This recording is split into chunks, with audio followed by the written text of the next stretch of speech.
Here are all of the books that I read in January. No, it's not a massive stack, but it's quality over quantity, but also some of these weren't good. Well, hello, welcome back to my spooky booktube. I'm Sinead, and I'm going to take you through my January reads. If you're new here, I do spooky book reviews, talk about spooky films, spooky lifestyle choices. Saying that, we're on video number 3, and it's been just nothing but books until now. But I swear to God, once I get my life together, so much content is coming your way.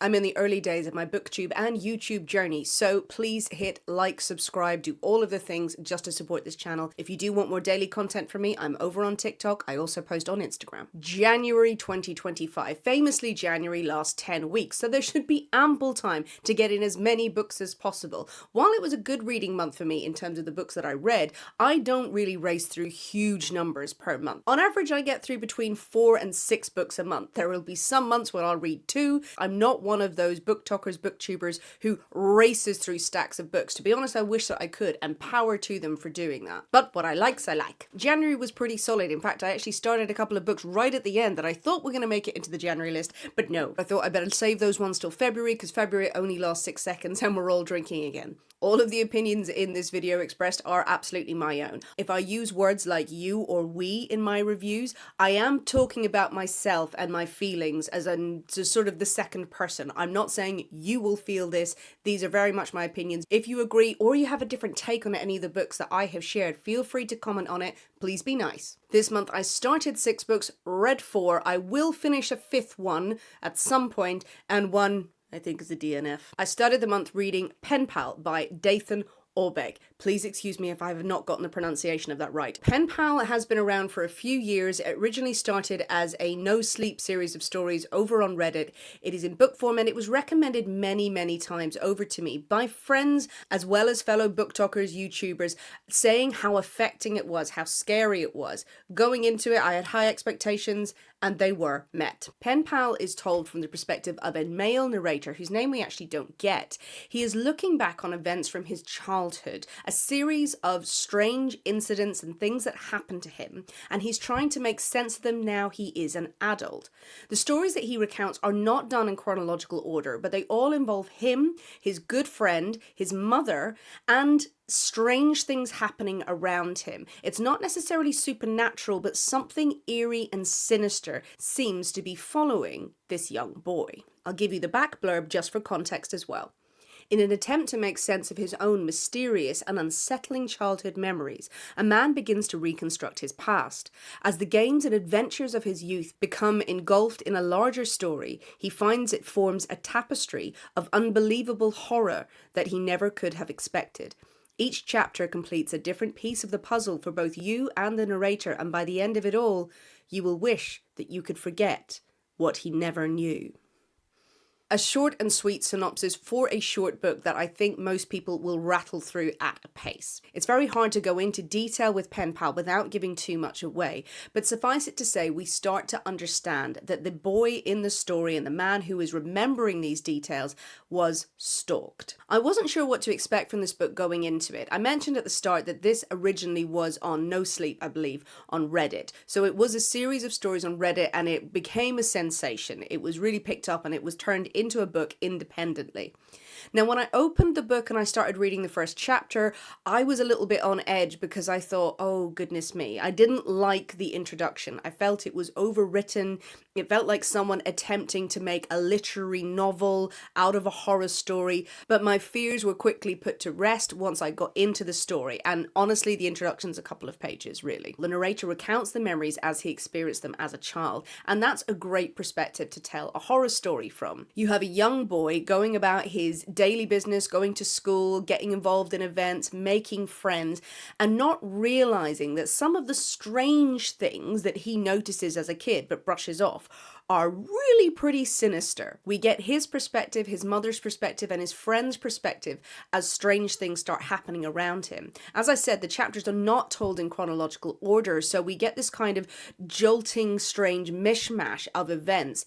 The conclusion that you get is fully devastating. It is heartbreaking. It is so unsettling. It is creepy, and it ties so much together. It is up there with one of the most unsettling books that I have ever read without having any gore in it or anything really violent. If I was going to give a mild criticism, and if I was really nitpicking, the way this book is written, the narrator is recounting the story through his childhood memories.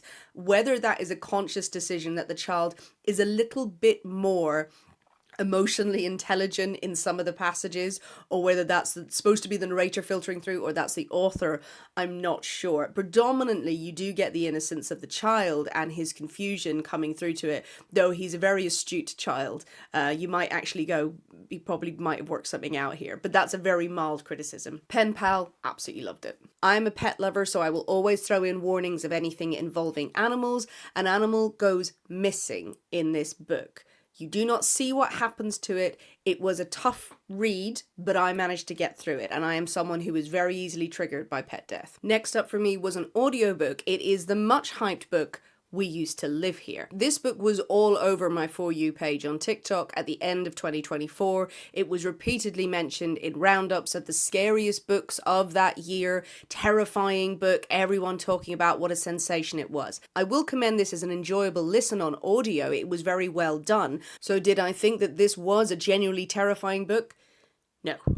This was a bit of a miss for me. In fact, I don't really like it. Sorry.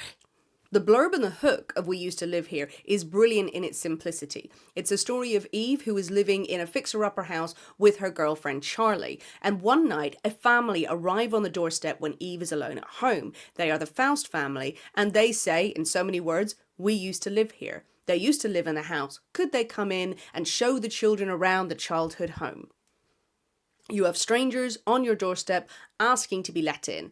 Eve is an anxious person. She is not sure about it at all, but the family do seem very nice. They are worried about embarrassing her or putting her out. It's a snowy evening. Eve does make the split-second decision to let them into the house. And everything progresses quite nicely from there. Her girlfriend Charlie comes home.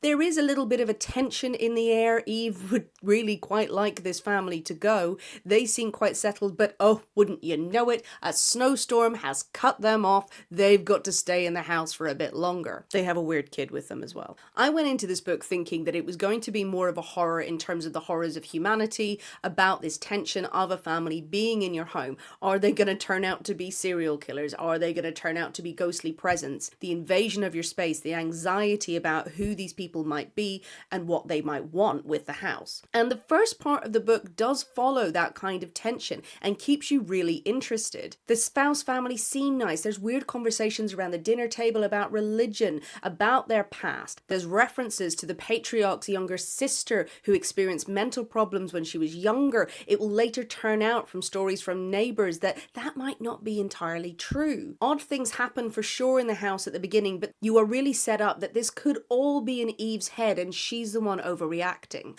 But then the book fell off a cliff for me. I will say that this is much more of a mind-bending horror than straight the horrors of humanity or ghostly beings. That's not to say mind-bending horror is bad, it's just not my preferred genre. As I carry on, I'm not going to give away full spoilers, but really anything I say from this point might give you a hint of what's happening in the household. What transpires is that it's heavily implicated that the house may have alternate realities and may be a portal to different places. The problem that I had from this moment on is that lots of threads were started and didn't really wrap up in a satisfying way for me. We have various characters and different little Easter eggs dropped through the book that didn't feel fully realized. The book is also interspersed with documents and accounts of different strange occurrences and occurrences at the house, some things that seem completely unrelated to the story, to the point where, again, I was confused by some of them. I thought, are these all supposed to be linked? It was quite hard to get a grip of those on the audio. The audio, and also in the book as well, there is Morse code dropped through the book. There are little signals and signs and secret messages through the book that you can hear on the audio, but you don't actually get all of them. I do think you need the hard copy of the book as well. In comparison to Penpal, where you have a Reddit story that translated really well to book form, this felt like a no-sleep story that was much bigger than the sum of its parts, and it was put in a very well laid out and accomplished book in some respects, but the storyline for me just went too crazy. I did have a lot of questions at the end, and I ultimately felt kind of, I don't really care about these characters. One of the reasons that I don't love mind-bending horror, whether in book form or in film form, is the idea that you will never work it out. You will never be able to work out what is coming.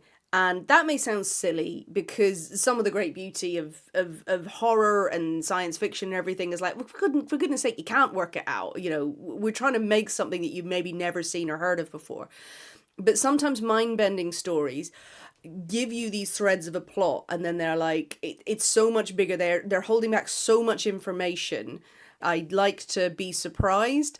I like to have a shocker and a twist that I didn't see coming. But if I feel like the entire universe I'm in is impossible for me to navigate and impossible for me to get my head round, I kind of lose interest. I'm sort of like, okay, I'm here for the ride, but oh, that happened at the end. Okay, good. Right, well, okay. I would have preferred it if the book had played more on the idea that everything that was happening was in Eve's head, that you should be, to the end, questioning whether or not she had made all of this up. But there was too much that implied, no, this is actually happening. So in conclusion, for me, We Used to Live Here wasn't a top read for me. I didn't find it scary at all. I found it stressful in parts and tense. I thought it started really well, but it just went in directions in the end that lost me, that lost my enthusiasm for it. There will, of course, be people who read it and absolutely got absorbed by it, who got every single thread in there and they felt like it tied together beautifully for them. Power to you if that happened. It just didn't for me. Give it a listen, give it a go. Let me know if it got to you differently. We're partway through the video, so I will remind you, please hit subscribe, like, save this video. I would love to keep bringing you more spooky tales. The next book I read was by Delilah S. Dawson, one of my favourite authors that I discovered only last year. I have talked before about how much I loved Bloom, her book, how much I loved Guillotine. This is her latest book. It Will Only Hurt for a Moment. This is dark in its subject matter, as all Delilah S. Dawson books are. I enjoyed it. It wasn't one of my favourites. This book follows a woman, Sarah, who is escaping an abusive relationship. She once had dreams of being an artist, and she is on her way to a remote artist retreat in a beautiful, secluded location. Mobile phone signal will be patchy. And it's also in the grounds of a former huge Victorian hotel and wellness retreat where people would go and take the waters and have the latest rejuvenating medicines. But it has long since fallen into disrepair. Sarah arrives at this retreat. There are several other artists who will all have their own cabins and their own workshop studios, but as soon as she arrives, bad things start to happen. She finds a dead animal in the cabin that she was supposed to stay in. She notices a couple of people are a little hostile towards her, and then she digs up something she really shouldn't have in the grounds of the former hotel. The owners of the retreat are very clear. No one is to go inside the old hotel, but Sarah is convinced that the old hotel holds far more secrets about what may be happening right now. In many ways, this is a very enjoyable book with very dark subject matter in it. It does tackle toxic relationships, it tackles gaslighting, and it also addresses the historic abuse of women in marriages in the past. If anyone knows even their hints of Victorian history, you know that when women went to lovely resorts and spas, they could be subjected to treatments that were absolutely not okay. And 9 times out of 10, any rejuvenating treatment that a doctor prescribed to a woman would benefit her husband far more than her. If those subjects are triggers for you, please exercise caution before going into this book. What I liked about this book, and this is going to sound bizarre, the way it was written and Sarah's journey around the retreat and into the hotel read and felt like a point and click computer game to me. And I loved those.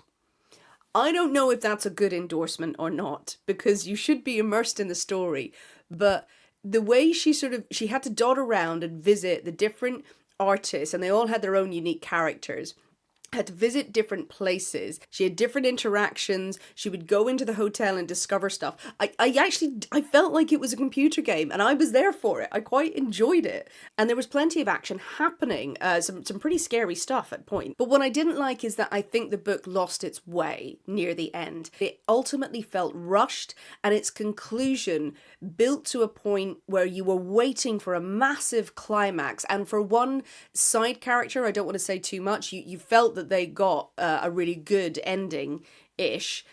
but the ending overall for the book just felt a bit messy. It felt that various loose threads were tied up very hastily and not in a particularly satisfying way. I wanted more from the ending of this book. I wanted it to go even bigger if it could. The ending that we got was ludicrous in some ways, over the top but not very satisfying, and then it's sort of just bleh. And I'm sorry for that because I really do like Delilah S. Dawson as an author. Yeah, the ending and the latter part of this book did not live up to the beginning, and it didn't really deliver. But I weirdly had fun on the journey. If anyone else has read it and was into their point and clicks, let me know. In fact, if anyone actually is into point and click games and can recommend books that have that vibe, tell me. And the final completed read of the month was Path of Thorns by A.G. Slatter. Now, last year I read The Briar Book of the Dead, which is the latest book by A.G. Slatter, and then I decided to read Path of Thorns. Everything in Path of Thorns should tick the boxes for me, and I do think that this is a very good fantasy, fairy tale, gothic book that many people will enjoy. I liked this book and I like A.G. Slatter's works, but something is stopping me from loving them, and it is really bothering me. To the point where I go, this is a me problem, clearly, but why? Why? So Path of Thorns follows the story of Asher Todd, a woman who comes to the Moorwood family estate to be a governess. Oh, so far so gothic. She has secret skills in her arsenal. Witchcraft. And she's also carrying a lot of secrets of her own, and she knows that the Moorwood family have secrets that they want to keep hidden. Asher has come to this estate in disguise, intent on revenge. Revenge for things that have happened to her in the past, to her loved ones, and also to uncover the secrets and expose some of the family for who they really are. This might sound like your typical gothic novel, but let me assure you, it has witches in it, it has witchcraft, it has werewolves, it has all sorts of magic and folklore and fairy tales woven through this story of revenge. I'll tell you, the book opens brilliantly. It had me hooked. You have Asher arriving at the estate on a rainy, stormy, lightning-filled night. She has to run to the house because she is being chased by a wolf. Maybe it's a wolf.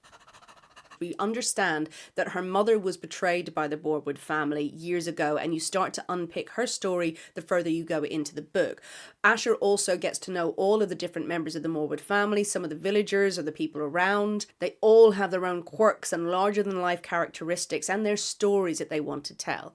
A.G. Slatter weaves a lot of folklore and fairy tale through her story. There is a lot of storytelling by the different characters. Those are the things that worked for the book about me. It's wonderful setting, it's wonderful sense of storytelling, the fairy tales and the magic and the witchcraft.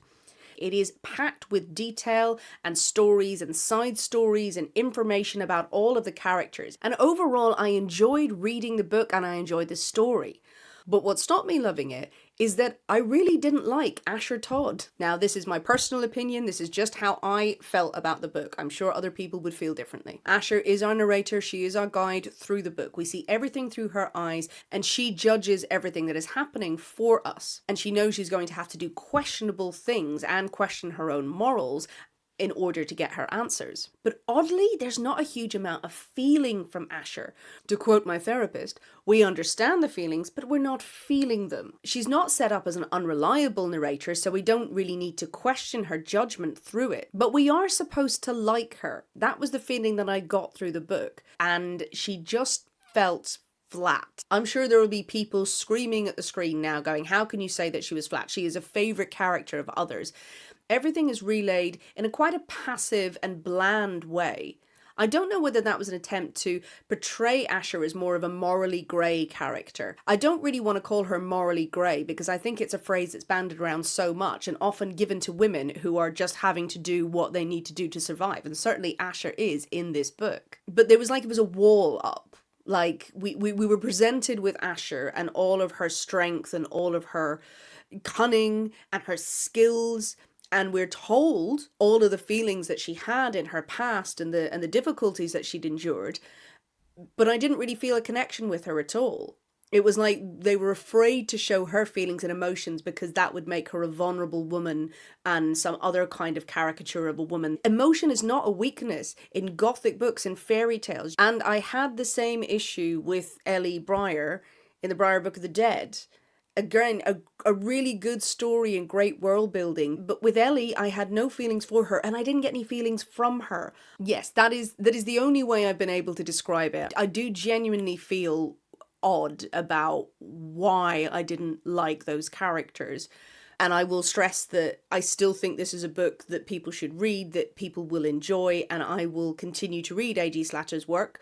I have an arc of The Crimson Road, which is about vampires, which is coming out this year, and I'm going to read it, and we'll see what happens. Those were the 4 books that I finished this month. I started a couple of other gems that are continuing into February, and I'm going to keep them for the February wrap up. They're very good. They're very good. I started them right at the end, and I was like, no, you can't include them in January, but good things coming. The books that I haven't finished yet that I think are worth mentioning, I did start The Black Hunger by Nicholas Pullen. Now, this had been compared to The Historian, and I love The Historian, which is a wonderful gothic novel about Dracula, about the myth of Dracula, about Vlad the Impaler. It has a lot of travel in it. It has a lot of sumptuous world building and scene setting. The Historian does. This I can see where the comparisons are. There's a lot of meandering in this. The first 100 pages have gone on and on and on and nothing's happened, and I'm not really getting a sense of the plot. I think things are about to shift in here, so I will persevere a little bit more, but I feel this may be a DNF for me. And we don't mind DNFing on this channel. Anyone who DNFs, you are welcome here. Life is too short and there are too many good books. The other book that I started in January, and I was really hoping to finish it last month, but life got in the way. It's This Cursed House. I received a copy of this book last year. It was sitting on my TBR, and then just on a whim, I decided to start listening to the audiobook. And I've been reading along with it. I'll continue to read and listen. This book is a Southern Gothic. It is creepy. It is set in the 1960s of our heroine Gemma, who is called for a position, she thinks, at this old rambling New Orleans mansion. When she gets there, she quickly finds out that there is a curse upon this house and they need her help in breaking it. The book is very vivid. It is really lovely to listen to. It deals with all sorts of different topics like colorism, like racism. I'm really enjoying listening to it, so I promise I will crack on and get back to you. Those were the big books of January. Into February, I have got some gems on my list. Can't wait to bring them to you. Please, please, please do subscribe to the channel. And if you have suggestions of more content that you would like to see on YouTube that I haven't already covered on TikTok, please let me know. I am happy to redo videos. I'm happy to share content on there if you know the sort of things that I do. And if you're new here and if you just decide, Sinead, dance for me, I will consider it.